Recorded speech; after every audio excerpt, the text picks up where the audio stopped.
y'all, welcome back to my channel. So let's chat for a quick minute.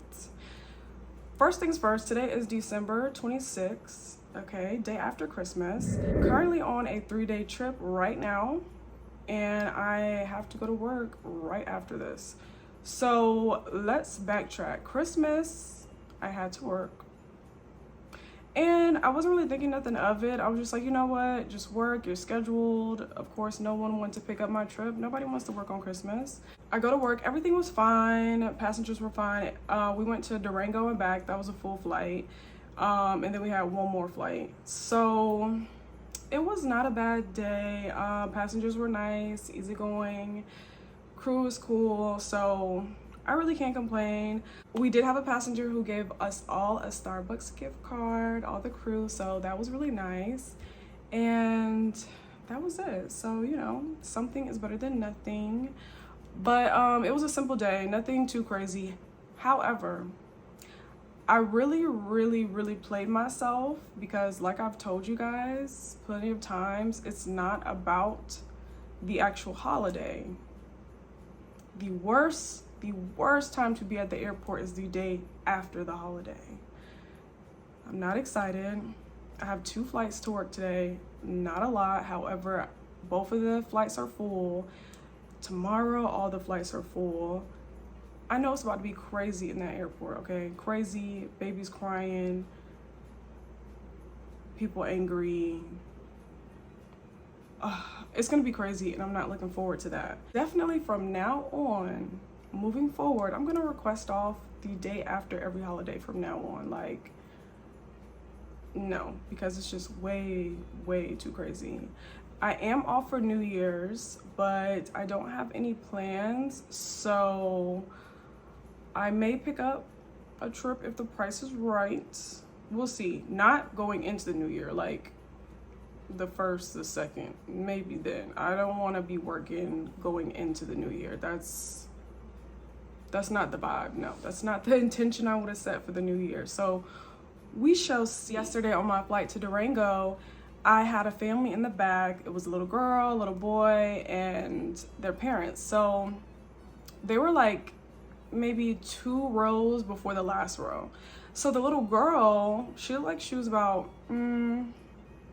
7 or 8. So I noticed that the little girl in the family keeps glancing at me, and at first I wasn't thinking nothing of it, but because she was sitting so far up, she has to physically turn around just to look at me. So I'm like, okay, this little girl's going out of her way to look at me, right?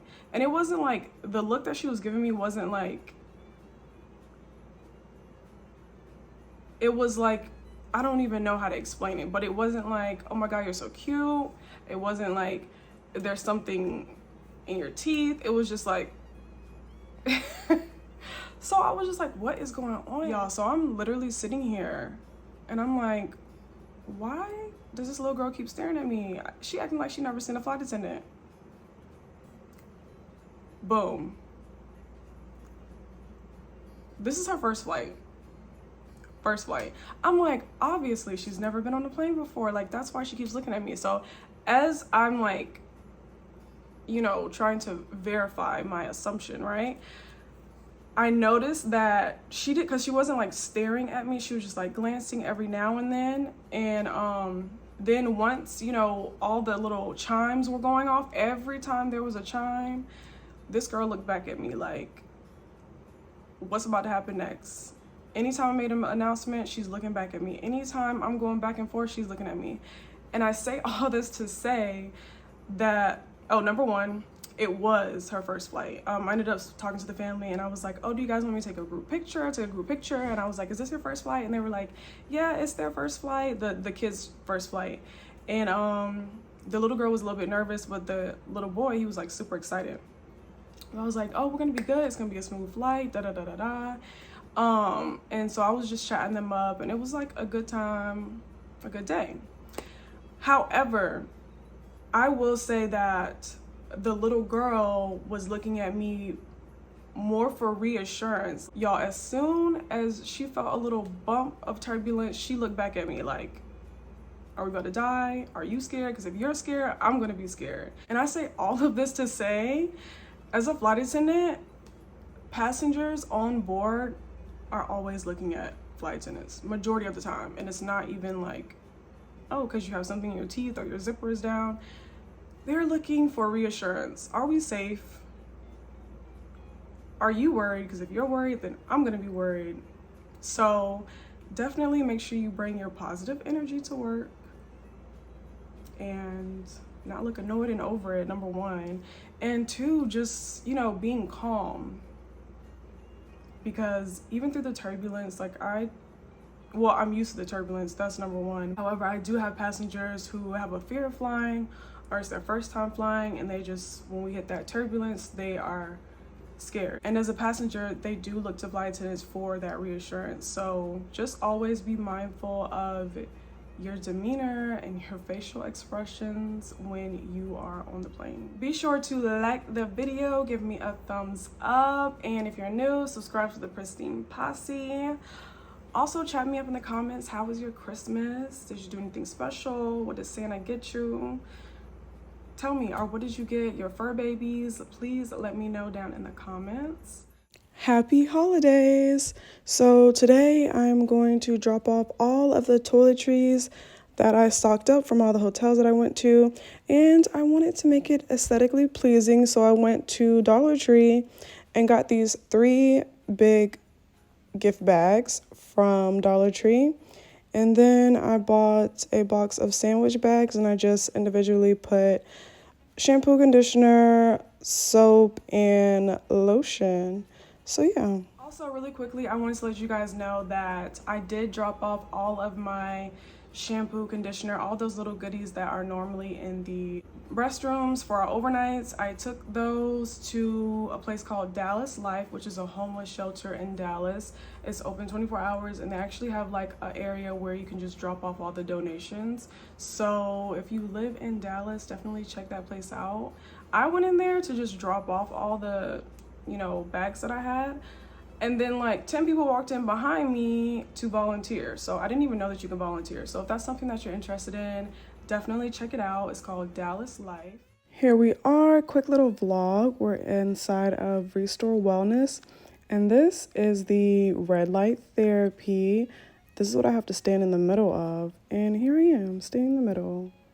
15-minute session. Let me tell you about my experience at Restore Wellness. So first off, they had a special going on where you can try 3 of their core services for $50. So I did the red light therapy and the styrotherapy and the sauna. Those were the 3 things that I wanted to do. The sauna I'm just gonna save for later because I know the gist of how that works, and this is my first time doing the red light therapy. So as I showed you guys, the red light therapy, it was only a 15-minute session. Like, those are how long their sessions are. For the sauna, it's 45, but I guess you're not supposed to be exposed to the red light that long. The red light, it wasn't that hot. However, it was very, very bright. Like, she was like, do you want to put on shades? Before she even turned the light on, I was like, you know what, let me just put it on. I'm glad I did, because I don't know how people do it without. You do have to take off all of your clothes, because she said if you have clothing on, it's going to block the exposure. So she was like, it's best to like basically remove your clothing to your comfort level. I need all my money's worth and I want to get all the benefits. So I took off everything. And you just stand in the middle. There's one in the front and there's one in the back. You just stand in the middle for the 15 minutes and then it'll automatically shut off. So that felt pretty good. I feel like it's like too early to tell. Now, after I finished that, I immediately went to the cryotherapy. So they have an intro level, which is 1 minute and 30 seconds. And then the highest level is 3 minutes and 15 seconds inside the like cold chamber. It's like super, super cold. And I was like, I can do it. I'm gonna do the like level 3. I do level 3. Now they have like 3 different levels of how much, let's just say how much air blows through, cold air blows through. Now I was like, okay, level 1 on that. Level 1 on that, but I can stay in there for 3 minutes and 15 seconds. So they let you play any music. So they did the like Mariah Carey, like Merry Christmas, All I Want for Christmas. I go in there, y'all. First of all, it's cold. I knew it was gonna be cold, but I thought it was gonna build up to it. No, it started off cold. And I'm in there, it's cold, I can't see anything. So I was just like, just close your eyes. And I was just holding on to the door, like, so when it's done, I can just open it. We're halfway through that song. I just happened to rub my legs together and I feel frost. And I was like, oh, no, man, let me get out of here. Like, this is too much. I got out of there at 2 minutes and 45 seconds. So I feel like I could have did it to the end, but like having the little, feeling the frost, I was like, okay, wait a minute. Let me just get out of here because it was cold. I do want to do it again and see if I can do it all the way until 3 minutes and 15 seconds. Now, when I did the red light therapy and the cryotherapy, I did feel good after I left. I was like, this feels good. I do think it would be better if I just kept going, but I'm still deciding if it's something that I want to keep doing because they're not open 24 hours. So it's like I want to be able to go whenever I want, not have to schedule an appointment. But we shall see. But you guys let me know, what are some health and wellness things you are incorporating? Give me some ideas on new things to try out. Oh, also, I've been doing not diet. I was doing some research where you can basically eat foods based on your blood type. So I have blood type O, and I've been like trying to eat foods that align with my blood type, and sardines are on that list. And I do like sardines, and I do like the way I feel, and I feel like my skin glows and all that stuff when I eat sardines. And then I've done pinto beans, and I think they're called a dookie beans. All of those things are new things that I've implemented into like my diet, and I do feel like I can see a benefit. So that's that on that. I will let you guys know how that goes. I want to incorporate more in January. I just been like trying things here or there in December, but I'm still like, don't do too much, enjoy yourself, you know, rest, regroup, and prepare for the new year. But I hope you guys enjoyed this video, and let me go and get ready for work. Here we are with some cat content.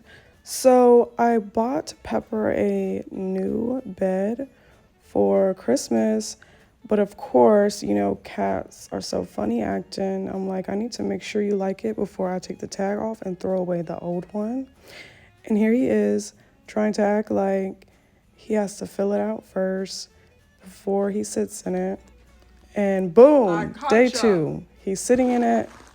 I got him live. He loves it. He literally loves this new chair. Little does he know, I'm about to throw the other one away because we are not hoarding anything.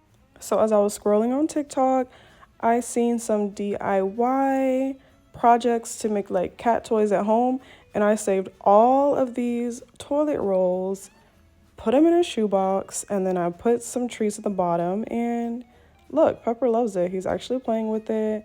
He's getting the food, and it's like a great interactive toy. So if you have a kitty or a dog, like they could play with this as well. And it was like, you know, cheap. Everything was already in the house. So this is great. Hope you guys enjoyed the video. Bye.